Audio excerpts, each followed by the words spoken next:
Well, it is now time for lunch, so let's get over to the kitchen and say hello to ABC 7 Culinary Director Judi Gallagher. I love cooking salmon and eating salmon, and a really simple way is to turn your oven on a high heat and crust it, either with something like shredded potatoes, or today how we're doing it with panko breadcrumbs, and we're going to blend up some pistachio nuts. It's light, it's delicious. We add a little Dijon mustard to it and olive oil. Then we're going to marry it together with something that I read in a magazine, and I said, this sounds good, I'll tweak it a little bit. A fresh kale salad, baby kale, and roasted yellow beets. So we'll bring in a little sherry wine vinegar and white balsamic with that as well, just to balance out all the flavors. But beautiful pieces of salmon, and we are ready to enjoy it with just a simple butter drizzle and crust. So stay with me throughout the hour as I bring you pistachio crusted salmon. Let's get back to the kitchen now and check in again with Judi Gallagher for lunch. Okay, we're ready to get started. I have a little key lime sugar, and I'm gonna just sprinkle just a teeny bit. It's like curing salmon. If you've ever made that at home, you do a sugar cure if you cold smoke. So we're just gonna do a little bit. You can get this over at St. Armand's Spice and Tea Exchange, and I love how it just balances everything off. So we're gonna let that sit for just a moment with the sugar. Then we'll salt and pepper our salmon fillets. I always cook salmon with the skin on because it holds in the moisture. You can certainly pull it right back, or ask them right over at Whole Foods. They'll be happy to take that off for you.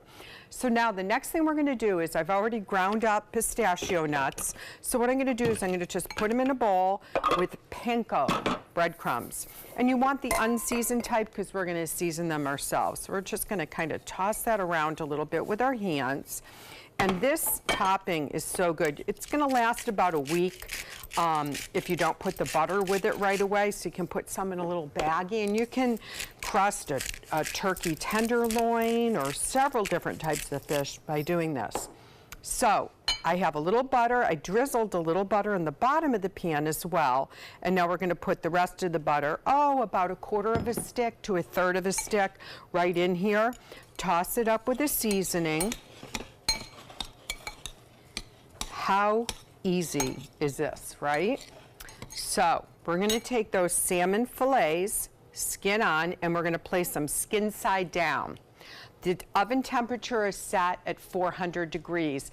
This is a good time of year now as we're getting into those later summer months where you want to have your oven calibrated before you go into the holidays.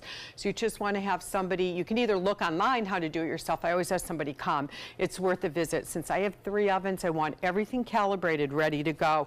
Because if you're off by about 20 degrees, it's really going to make a difference for your cooking and your baking. Okay, so now what we're going to do is we are going to take a little Dijon mustard, and I'm just going to kind of spread it onto the salmon. You can either use the grain mustard or plain Dijon, whichever texture you prefer. I love the grain mustard, so I'm going to do that.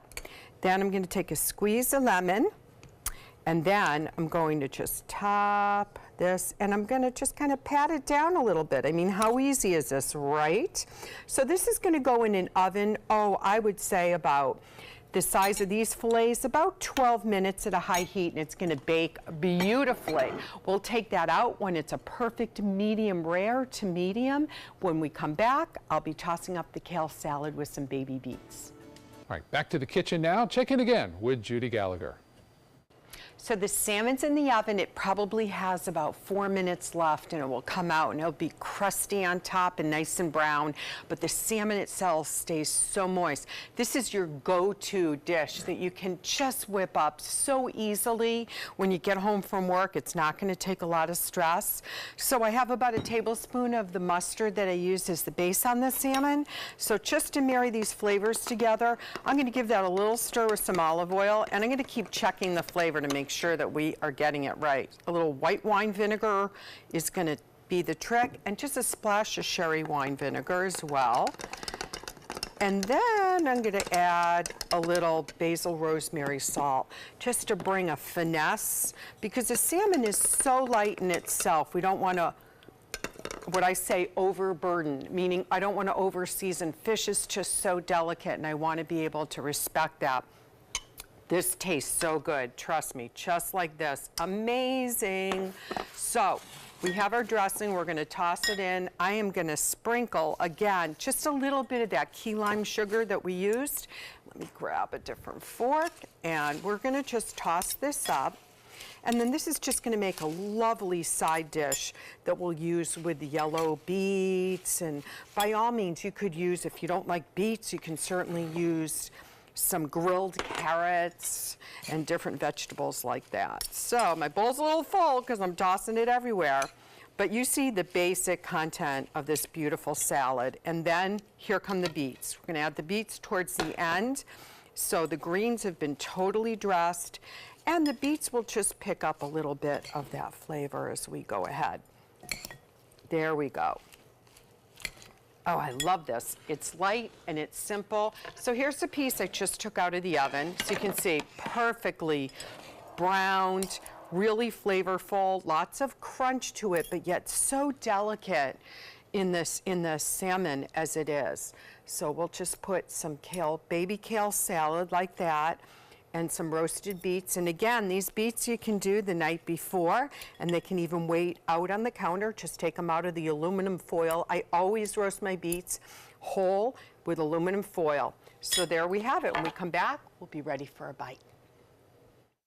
So here we have it. We have that beautiful pistachio and panko crusted salmon, slight little glaze of the Dijon mustard and olive oil work really well together. Some sliced lemon in the end, and then I have the roasted yellow beets and the baby kale, and we dress that so lightly with some white vinegar, a little sherry wine vinegar, olive oil, a little mustard, and lemon, so using the same ingredients. You can find this recipe on www.mysuncoast.com and click on the dining button, and you'll see the recipes, videos, and so much more. And don't forget, my cookbook and stories is out on Barnes & Noble online and Amazon online. It'll be in bookstores in just a few weeks. You can find that, Reflections and Recipes by Chef Judi. I hope you enjoy making your salmon. I know I'm going to enjoy it for lunch. I'm going to go ahead and throw it back to you guys.